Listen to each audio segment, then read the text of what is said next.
നമസ്കാരം. നരേന്ദ്രമോദി ഭാരതത്തിൻ്റെ പ്രധാനമന്ത്രിയായി 12 വർഷങ്ങൾ തികച്ചിരിക്കുന്നു. ഒരു റെക്കോർഡും അദ്ദേഹത്തിൻ്റെ പേരിൽ സ്ഥാപിക്കപ്പെട്ടിരിക്കുന്നു. മുൻപ് ജവഹർലാൽ നെഹ്റുവിൻ്റെ പേരിലുണ്ടായിരുന്ന ഒരു റെക്കോർഡ്, ഭാരതത്തിൽ തിരഞ്ഞെടുക്കപ്പെട്ട പ്രധാനമന്ത്രി തുടർച്ചയായി തുടരുന്ന ദിവസങ്ങളുടെ എണ്ണത്തിൽ നെഹ്റുവിനെ മറികടന്ന് നരേന്ദ്രമോദി മുന്നേറിയിരിക്കുന്നു. 12 വർഷങ്ങളായി നരേന്ദ്രമോദിയുടെ ഭരണം തുടരുമ്പോൾ അടിസ്ഥാനപരമായി വിമർശനങ്ങളും ആഹ്ലാദ പ്രകടനങ്ങളും എല്ലാം സ്വാഭാവികമായി തന്നെയുണ്ട്. പക്ഷേ ഇപ്പോൾ കോൺഗ്രസിൻ്റെ ഭാഗത്ത് നിന്ന്, പ്രത്യേകിച്ച് കോൺഗ്രസിൻ്റെ IT സെല്ലിൽ നിന്നും സുപ്രിയാശ്രിതെ പോലുള്ള കോൺഗ്രസിൻ്റെ വക്താക്കളിൽ നിന്നും പുറത്തു വരുന്ന ഒരു വാദം എന്ന് പറയുന്നത് നരേന്ദ്രമോദിക്ക് ഒരിക്കലും നെഹ്റു ആകാൻ സാധിക്കില്ല, നെഹ്റു നരേന്ദ്രമോദിക്ക് മേലെയാണ് എല്ലാ കാര്യത്തിലും.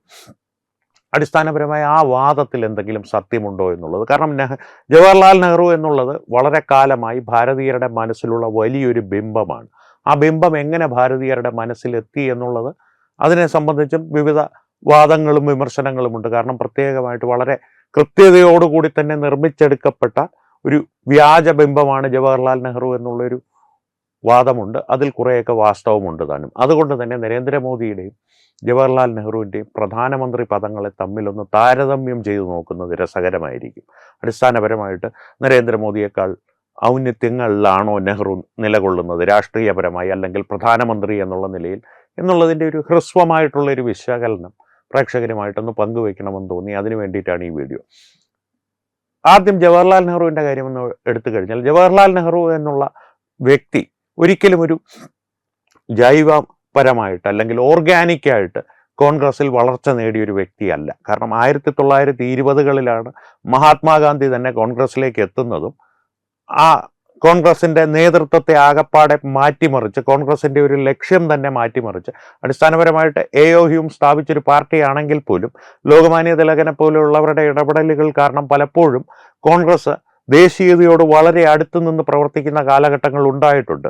ഒരുപക്ഷെ അവരുടെ പിടിയിൽ നിന്ന് കോൺഗ്രസ് കൈവിട്ട് പോകും എന്നുള്ള ഒരു ഭയം അധികരിച്ചപ്പോഴാണ് മഹാത്മാഗാന്ധിയെ പോലുള്ളവരെ ബ്രിട്ടീഷുകാർ കൊണ്ടുവന്നത് എന്ന് പോലും വിമർശകർ പറയാറുണ്ട്. അതിൽ കുറേയൊക്കെ സത്യമുണ്ടെന്ന് ചരിത്രം പരിശോധിച്ചാൽ നമുക്ക് തോന്നുകയും ചെയ്യാം.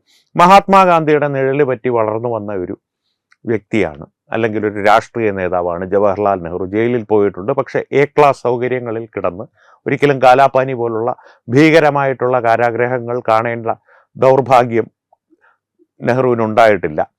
A ക്ലാസ് ജയിലുകളിൽ കിടന്ന് ലോകചരിത്രം എഴുതാനും മകൾക്ക് കത്തുകൾ എഴുതുവാനും ഒക്കെയുള്ള സാഹചര്യങ്ങൾ ബ്രിട്ടീഷുകാർ ഒരുക്കി കൊടുത്ത ഒരു രാഷ്ട്രീയക്കാരനായിരുന്നു നെഹ്റു. കോൺഗ്രസിനുള്ളിൽ തന്നെ നെഹ്റു പ്രധാനമന്ത്രിയാകുന്നതിനോട് ഭൂരിപക്ഷം ആളുകൾക്കും എതിർപ്പായിരുന്നു. സർദാർ പട്ടേലിനെയോ നേതാജി സുഭാഷ് ചന്ദ്ര ബോസിനെയോ പോലുള്ള നേതാക്കളെ കോൺഗ്രസിൻ്റെ തലപ്പത്തേക്കും ഭാരതത്തിൻ്റെ പ്രധാനമന്ത്രിയായും കൊണ്ടുവരുന്നതിലായിരുന്നു അന്ന് കോൺഗ്രസ് നേതാക്കൾക്കും താല്പര്യം. പക്ഷേ മഹാത്മാഗാന്ധി എന്ന വ്യക്തിയുടെ ഒറ്റ പിന്തുണ കൊണ്ട് തന്നെ ഈ പറയുന്നത് പോലെ ഇലക്റ്റഡ് അല്ലാതെ സെലക്റ്റഡ് ആയിട്ടുള്ള ഒരു പ്രധാനമന്ത്രിയായിട്ടാണ് ജവഹർലാൽ നെഹ്റു സ്വതന്ത്ര ഭാരതത്തിൻ്റെ ആദ്യത്തെ പ്രധാനമന്ത്രിയാകുന്നത്. ഇനി പ്രധാനമന്ത്രി എന്നുള്ള നിലയിൽ അദ്ദേഹത്തിൻ്റെ പ്രവർത്തനങ്ങൾ, അല്ലെങ്കിൽ അദ്ദേഹത്തിൻ്റെ ഒരു ഭരണകാലഘട്ടം എങ്ങനെയായിരുന്നു എന്ന് ചോദിച്ചാൽ, ആദ്യമായി തന്നെ പറയേണ്ട ഒരു കാര്യം, അക്സായ് ചിഹ്നെന്ന 30,000 സ്ക്വയർ കിലോമീറ്റർ മേലുള്ള തന്ത്രപ്രധാനമായ ഭൂമി അദ്ദേഹത്തിൻ്റെ ഹിന്ദി ചീനി ഭായി ഭായി എന്ന ഒരു വികലമായ ആശയം കാരണം ഭാരതത്തിന് നഷ്ടപ്പെട്ടു. തന്നെയുമല്ല, ഭാരതത്തിന് ഐക്യരാഷ്ട്രസഭയിൽ ലഭിക്കേണ്ടിയിരുന്ന ഒരു സ്ഥിരാംഗത്വം അദ്ദേഹം നഷ്ടപ്പെടുത്തിയെന്ന് മാത്രമല്ല, അത് ചൈനയ്ക്ക് കൊടുക്കുവാൻ വേണ്ടി അദ്ദേഹം പ്രവർത്തിക്കുകയും പറയുകയും ചെയ്തു. വിജയലക്ഷ്മി പണ്ഡിറ്റിന് അദ്ദേഹം എഴുതിയ കത്തിൽ അത് വളരെ വ്യക്തമായി അദ്ദേഹം പ്രസ്താവിക്കുന്നുണ്ട്. കാരണം ചൈനയുമായിട്ടൊരു നേരിട്ടുള്ളൊരു എതിർപ്പിന് ഇത് കാരണമാകും, നമ്മുടെ സ്ഥിരാംഗത്വം അത് വേണ്ട, കാരണം ഇപ്പോൾ ചൈനയ്ക്കാണ് ഒരു പ്രാമുഖ്യം നമ്മൾ നൽകേണ്ടത്. പിന്നെ സോഷ്യലിസ്റ്റ് ആശയങ്ങളെന്ന്, ഇത്രയും വികലമായ ഒരു ആശയം, കമ്മ്യൂണിസം ഉരുത്തിരിഞ്ഞു വന്നത് സോഷ്യലിസത്തിൽ നിന്നാണെന്ന് പറയും. പക്ഷേ കമ്മ്യൂണിസം പോലെ തന്നെ വികലമായ ഒരു ആശയമാണ് സോഷ്യലിസവും. അത് ഭാരതത്തിൽ പല രാഷ്ട്രീയക്കാർക്കും പറയുവാൻ മടിയാണ്, സോഷ്യലിസത്തെ എതിർക്കുന്നവർക്ക് പോലും. എന്നിരുന്നാൽ പോലും സോഷ്യലിസം വൈകല്യം നിറഞ്ഞൊരാശയമാണ്. ആ ഒരു ആശയത്തിൻ്റെ ഒരു എന്താ പറയുക, പരിപ്രോക്താവ് എന്ന് വേണമെങ്കിൽ പറയാം, ഒരു പ്രചാരകനായിരുന്നു നെഹ്റു. അത് മറ്റൊരു പ്രശ്നം. ഇനി ഇത്തരത്തിൽ പലപ്പോഴും നെഹ്റുവിനെ സംബന്ധിച്ച് പറയുന്നൊരു കാര്യം, വിദ്യാഭ്യാസത്തിന് പ്രാമുഖ്യം നൽകി അദ്ദേഹം ഈ ദൈവങ്ങളെയൊക്കെ, വിശ്വാസങ്ങളെല്ലാം നിരാകരിച്ച് ശാസ്ത്രത്തിന് പ്രാമുഖ്യം നൽകി. പല കാര്യങ്ങളിലും ശരിയാണ്. ISRO ഉൾപ്പെടെയുള്ള സ്ഥാപനങ്ങളുടെ സ്ഥാപനത്തിന് ഉതകി എന്നുള്ളത് സത്യമാണ്. അത് ഒരു സ്വതന്ത്ര രാജ്യത്തിന്, ഒരു വികാസത്തിന് അനിവാര്യമായ കാര്യങ്ങൾ അദ്ദേഹം ചെയ്തു എന്ന് മാത്രം. മറുവശത്തൊരു കാര്യം ചിന്തിക്കുക, തുർക്കിയിൽ പോലും ഒരു മാറ്റമുണ്ടായപ്പോൾ, മതപരമായ ഭരണത്തിന് മാറ്റമുണ്ടായപ്പോൾ ഒരു ശാസ്ത്രജ്ഞനെയാണ് വിദ്യാഭ്യാസ മന്ത്രിയായി നിയമിച്ചത്. ജവഹർലാൽ നെഹ്റു അദ്ദേഹത്തിൻ്റെ മന്ത്രിസഭയിൽ വിദ്യാഭ്യാസ മന്ത്രിയായി നിയമിച്ചത് ഒരു മൗലാനയാണ്. ഇത് മാത്രം ഒന്ന് പരിശോധിച്ചാൽ മതി ഈ ഒരു വ്യത്യാസം മനസ്സിലാക്കുവാൻ. അടിസ്ഥാനപരമായിട്ട് വളരെ ദുർബലനായൊരു പ്രധാനമന്ത്രിയായിരുന്നു ലോകരാജ്യങ്ങളെ സംബന്ധിച്ച് നെഹ്റു.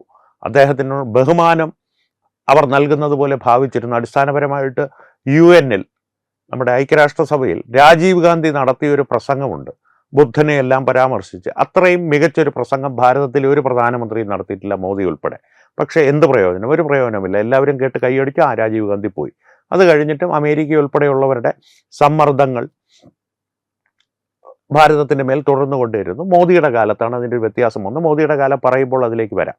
പക്ഷേ നെഹ്റു ലോകരാഷ്ട്രങ്ങളെ സംബന്ധിച്ച് അവർക്ക് എപ്പോഴും സ്വീകാര്യനായ, അവർക്ക് എങ്ങനെ വേണമെങ്കിലും ഒരു കളിപ്പാവയായി ഉപയോഗിക്കാൻ പറ്റിയ ഒരു പ്രധാനമന്ത്രിയായിരുന്നു എന്നുള്ളതാണ് വാസ്തവം. അടിസ്ഥാനപരമായിട്ട് സ്വയം താൻ ശക്തനായ, കർക്കശം നിറഞ്ഞ തീരുമാനങ്ങൾ എടുക്കുന്ന ഒരു നേതാവാണ് എന്ന് അദ്ദേഹം ആ ഒരു പ്രതിച്ഛായ നിർമ്മിച്ച് മറ്റുള്ളവരുടെ മുൻപിൽ നിലനിർത്തി പോന്നിരുന്നെങ്കിൽ പോലും പലപ്പോഴും അദ്ദേഹം വളരെ ദുർബലനായിരുന്നു എന്ന് മാത്രമല്ല, അദ്ദേഹത്തിൻ്റെ ഒരു അഹംബോധം അദ്ദേഹത്തോട് ഒരിക്കലും ഭാരതത്തിന് നീതി പുലർത്താനുള്ള ഒരു അനുവാദം അദ്ദേഹത്തിന്, ഭാരതീയരോട് നീതി പുലർത്താനുള്ള ഒരു അനുവാദം അദ്ദേഹത്തിന് നൽകിയിരുന്നില്ല.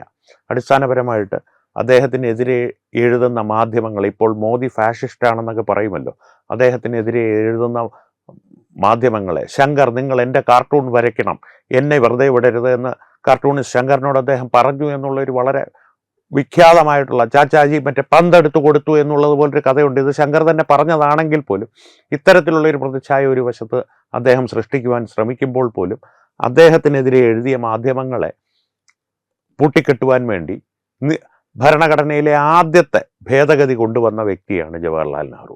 രാജ്യസുരക്ഷയ്ക്ക് വേണ്ടി ഇത്തരത്തിലുള്ള മാധ്യമങ്ങളുടെ നിരോധനവും അവരെ അറസ്റ്റ് ചെയ്ത് തുറങ്കലിലടയ്ക്കുന്ന നടപടികളും എല്ലാം കേന്ദ്ര സർക്കാരിന് കൈക്കൊള്ളാമെന്ന് സുപ്രീം കോടതിയെ മറികടന്നു. സുപ്രീം കോടതിയുടെ വിധി അനുസരിച്ച് മാധ്യമങ്ങളുടെ മേൽ ഇത്തരത്തിലുള്ള അടിച്ചമർത്തലുകൾ നടത്തുവാൻ പാടില്ല എന്ന തീരുമാനമുണ്ടായപ്പോൾ, നിയമം അല്ലെങ്കിൽ സുപ്രീം കോടതിയുടെ വിധി ഉണ്ടായപ്പോൾ അതിനെ മറികടക്കുവാൻ വേണ്ടി ഭരണഘടനയിലെ ആദ്യത്തെ ഭേദഗതി കൊണ്ടുവന്ന ജവഹർലാൽ നെഹ്റു ജനാധിപത്യവാദിയാകുന്നത് എങ്ങനെ എന്നുള്ളത് എനിക്കിന്നും മനസ്സിലായിട്ടില്ല. മോദി ഫാഷിസ്റ്റും ജവഹർലാൽ നെഹ്റു ജനാധിപത്യവാദിയും ആവുന്നത് എങ്ങനെയെന്ന് എനിക്ക് മനസ്സിലായിട്ടില്ല. അക്സായ് ചിന്നിൻ്റെ നഷ്ടം ഞാൻ പറഞ്ഞു.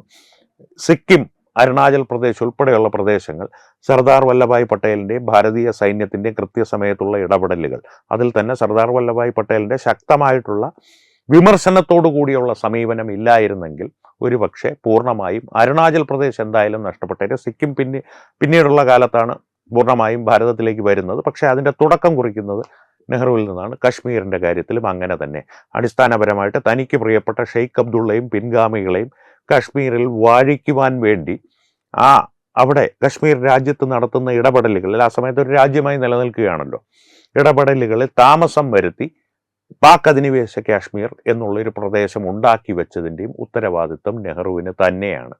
ഇത്തരത്തിലുള്ള ഒരു പ്രധാനമന്ത്രിയായിരുന്നു ജവഹർലാൽ നെഹ്റു. ഇനി നരേന്ദ്രമോദിയുടെ കാലത്തേക്ക് വന്നു കഴിഞ്ഞാൽ 2014 അധികാരത്തിലേറ്റത് മുതൽ, അധികാരത്തിൽ ആദ്യമായി ഏറുന്നത് മുതൽ, സത്യപ്രതിജ്ഞ ചെയ്ത് അധികാരമേൽക്കുന്ന കാലം മുതൽ ഇന്നോളം അദ്ദേഹത്തിൻ്റെ പ്രവർത്തനങ്ങൾ പരിശോധിച്ചാൽ ദുർബലനായൊരു പ്രധാനമന്ത്രിയാണ് നരേന്ദ്രമോദി എന്നുള്ളത് എന്തായാലും പറയുവാൻ സാധിക്കില്ല. കൃത്യമായിട്ടുള്ള ഇടപെടലുകൾ, പാകിസ്ഥാന് അവരുടെ ഭീകരാക്രമണങ്ങൾക്ക് നൽകുന്ന കൃത്യമായിട്ടുള്ള മറുപടികൾ, ചൈനയോട് പോലും നേർക്ക് നേരെ നിന്ന് പൊരുതുവാനുള്ള ശേഷി ഭാരതീയ സൈന്യത്തിനുണ്ട് എന്നുള്ള തെളിയിക്കൽ. ഭാരത സൈന്യത്തിന് എല്ലാ കാലത്തും ആ ശേഷി ഉണ്ടായിരുന്നു. പക്ഷേ ബലവും ഭരണ സംവിധാനത്തിൻ്റെ ഒരു പിന്തുണയും അവർക്കില്ലായിരുന്നു എന്നുള്ളതാണ് നമ്മുടെ ഗതികേട്, അക്സായ് ചിൻ നമുക്ക് നഷ്ടപ്പെടുവാനുള്ള കാരണം. ഗാൽവാൻ പോലുള്ള പ്രദേശങ്ങളിലും അരുണാചൽ പ്രദേശ് പോലുള്ള ഒരു തർക്കപ്രദേശങ്ങളെന്ന് ചൈന പറയുന്ന അതിർത്തി പ്രദേശങ്ങളിലെല്ലാം സൈനിക വിന്യാസവും സൈന്യത്തിനുള്ള സ്വാതന്ത്ര്യവും തന്നെയുമല്ല, അവരുടെ ഒരു ഇൻഫ്രാസ്ട്രക്ചർ ഡെവലപ്മെൻ്റ് ഉണ്ടല്ലോ, വിമാനങ്ങൾ ഇറങ്ങാനുള്ള സൗകര്യങ്ങൾ, അതിവേഗ പാതകൾ, കൃത്യമായിട്ട് സൈനിക നീക്കങ്ങൾ നടത്താനുള്ള സംവിധാനങ്ങൾ ഇവയെല്ലാം നിർമ്മിച്ച് നൽകുന്നതുൾപ്പെടെയുള്ള കാര്യങ്ങളിൽ രാജ്യസുരക്ഷയെ സംബന്ധിച്ച് ശക്തമായ തീരുമാനങ്ങൾ എടുക്കുന്നതിൽ എപ്പോഴും ജവഹർലാൽ നെഹ്റുവിനെ താരതമ്യം ചെയ്യുകയാണെങ്കിൽ നരേന്ദ്രമോദി വളരെ മേലെയാണ് എന്ന് പറയാതെ വയ്യ. ഇനി ആഭ്യന്തര സുരക്ഷയുടെ കാര്യം പറഞ്ഞാൽ ഭീകരവാദ പ്രവർത്തനങ്ങൾ, കോൺഗ്രസിൻ്റെ കാലത്തുണ്ടായ ബോംബ് സ്ഫോടനങ്ങളുടെ എണ്ണം എടുത്താൽ 2008 മുതൽ 2010 വരെയുള്ള കാലഘട്ടങ്ങളിൽ മാത്രം നടന്ന ബോംബ് സ്ഫോടനങ്ങളിലും അതിൽ ജീവൻ നഷ്ടപ്പെട്ട ആൾക്കാരുടെയും എണ്ണം എടുത്താൽ നമ്മൾ ഞെട്ടിപ്പോവും. നരേന്ദ്രമോദിയുടെ കാലത്ത് സൈനികർക്ക് നേരെ ആക്രമണം ഉണ്ടായിട്ടുണ്ട്. പഹൽഗാം പോലുള്ള, ഡൽഹി പോലുള്ള തെന്നിത്തെറിച്ചിട്ടുള്ള ആക്രമണങ്ങൾ ഉണ്ടായിട്ടുണ്ടെന്നുള്ളത് സത്യമാണെന്ന് തന്നെ ഇരിക്കെ ആക്രമണങ്ങളുടെ എണ്ണം ഏതാണ്ട് ഇല്ലാതായി എന്ന് തന്നെ പറയേണ്ടി വരും. സോഷ്യലിസ്റ്റ് ആശയങ്ങളെ പിന്തുണച്ച് നെഹ്റു വളർത്തുവാൻ സഹായിച്ച മാവോയിസ്റ്റുകളെ ഏതാണ്ട് പൂർണ്ണമായും തന്നെ ഭാരതത്തിൽ നിന്ന് തുടച്ചു നീക്കുവാൻ നരേന്ദ്രമോദിക്ക് സാധിച്ചു. ഡിമോണിറ്റൈസേഷൻ പോലുള്ള നടപടികൾ, ശക്തമായിട്ടുള്ള നടപടികൾ കൈക്കൊള്ളുന്നതിലൂടെ പാകിസ്ഥാനിൽ അധോലോകത്തിൻ്റെ, ഭാരതത്തിലേക്ക് വ്യാജ കറൻസികൾ കുത്തി ഒഴുക്കിക്കൊണ്ടിരുന്ന പാകിസ്ഥാൻ അധോലോകത്തിൻ്റെ നടുപൊടിക്കുവാനും മോദിക്ക് സാധിച്ചു. അത്തരത്തിലുള്ള ശക്തമായിട്ടുള്ള തീരുമാനങ്ങളും വികസന പ്രവർത്തനങ്ങളുമായി മുന്നോട്ട് പോകുന്ന മോദി ഒരിക്കലും നെഹ്റുവിനേക്കാൾ താഴെയല്ല എന്ന് തന്നെയല്ല, നെഹ്റുവുമായിട്ടൊരു താരതമ്യം മോദി അർഹിക്കുന്നതുമില്ല. മോദി ഒരിക്കലും നെഹ്റുവിനെ പോലെ ആകരുതേ എന്നുള്ളതാണ് അടിസ്ഥാനപരമായിട്ടൊരു സാധാരണ ഭാരതീയൻ പ്രാർത്ഥിക്കേണ്ട ഒരു കാര്യം. കാരണം ജവഹർലാൽ നെഹ്റു സ്വാതന്ത്ര്യ സമര സേനാനിയായിരുന്നു, നമ്മുടെ രാജ്യത്തിൻ്റെ സ്വതന്ത്ര ഭാരതത്തിൻ്റെ ആദ്യത്തെ പ്രധാനമന്ത്രിയായിരുന്നു. ഇക്കാരണങ്ങൾ കൊണ്ട് അദ്ദേഹം ബഹുമാനം അർഹിക്കുന്നൊരു വ്യക്തി തന്നെയാണ്. പക്ഷേ എൻ്റെ വ്യക്തിപരമായിട്ടുള്ളൊരു അഭിപ്രായം, ഈ 2 കാരണങ്ങൾ മാത്രമേ ഉള്ളൂ അദ്ദേഹത്തിന് ഏതെങ്കിലും തരത്തിലുള്ള ബഹുമാനം നൽകുവാനുള്ളവയായി. അതിനും അപ്പുറത്തേക്ക് അദ്ദേഹത്തിൻ്റെ പ്രവൃത്തികളെല്ലാം ഭാരതത്തിന് ദോഷകരമായി ഒരു തരത്തിൽ അല്ലെങ്കിൽ മറ്റൊരു തരത്തിൽ ഭവിച്ചവയാണ് എന്നുള്ളതാണ് വസ്തുത. അതിനപ്പുറത്തേക്ക് ഒരു കടന്നു ചിന്തിക്കൽ സാധ്യമല്ല തന്നെ. അല്ലെങ്കിൽ ചരിത്രപരമായി അതിനൊരു എന്തെങ്കിലും തെളിവുകൾ വേണം. ജവഹർലാൽ നെഹ്റുവിനെ പറയുവാൻ എങ്ങനെ മനസ്സ് വന്നു, അങ്ങനെ ധൈര്യം വന്നു എന്നുള്ള ചോദ്യമല്ല ഇതിൻ്റെ ഉത്തരം.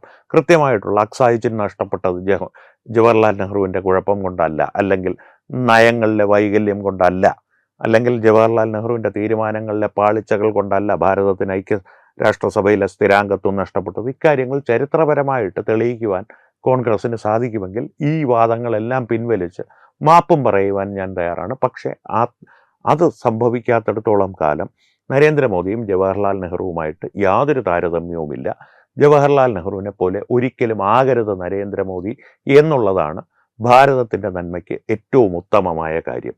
ഈ വിഷയത്തിൽ പ്രേക്ഷകരുടെ അഭിപ്രായം എന്താണെന്ന് തീർച്ചയായും ഞങ്ങൾക്ക് അറിയുവാൻ താല്പര്യമുണ്ട്. കാരണം ഇത്തരത്തിലൊരു വിഷയം, കാരണം ഭാരതത്തിൻ്റെ ആദ്യത്തെ പ്രധാനമന്ത്രിയും ഭാരതത്തിൻ്റെ ഇപ്പോഴത്തെ പ്രധാനമന്ത്രിയുമായിട്ടാണ് താരതമ്യം ചെയ്യുന്നത്. അത്തരത്തിൽ ഉള്ള ഏറ്റക്കുറച്ചിലുകൾ ഇവരുടെ പ്രവർത്തനങ്ങളിലും അവരുടെ ഒരു മനോഭാവങ്ങളിലും എല്ലാം പ്രേക്ഷകരും ശ്രദ്ധിച്ചിട്ടുണ്ടാകും, ചരിത്രം പഠിച്ചിട്ടുള്ളവരുണ്ടാകും. നിങ്ങളുടെ അഭിപ്രായങ്ങളായി തന്നെ ഉണ്ടാകും. നിങ്ങൾക്കൊരു രാഷ്ട്രീയ അഭിപ്രായങ്ങളോ അല്ലെങ്കിൽ ഒരു സാധാരണ ഭാരതീയൻ്റെ അഭിപ്രായങ്ങളോ ആയി തന്നെ നിങ്ങളുടെ മനസ്സിൽ അവയുണ്ടാകും. അവ തീർച്ചയായും തത്വമയി ന്യൂസുമായി പങ്കുവയ്ക്കുക കമൻറ്റുകളിലൂടെ. സംവാദങ്ങൾ തുടരട്ടെ. വീണ്ടും കാണാം. നന്ദി, നമസ്കാരം. HIV അണുബാധ സന്തോഷപൂർണമായ ഒരു ജീവിതത്തിന് തടസ്സമല്ല. HIV അണുബാധയ്ക്ക് ഫലപ്രദമായ ചികിത്സ ഇന്ന് ലഭ്യമാണ്. ഇതിന് യഥാസമയം അണുബാധ കണ്ടെത്തുന്നതും കാലേക്കൂട്ടി ചികിത്സ നടത്തേണ്ടതും അത്യാവശ്യമാണ്. സൗജന്യമായ ചികിത്സയും മാർഗനിർദ്ദേശങ്ങളും സർക്കാർ ആശുപത്രികളിലെ ART അഥവാ ഉഷസ് കേന്ദ്രങ്ങളിൽ ലഭ്യമാണ്. ആരോഗ്യ സംരക്ഷണം ഓരോരുത്തരുടെയും ഉത്തരവാദിത്തമാണ്.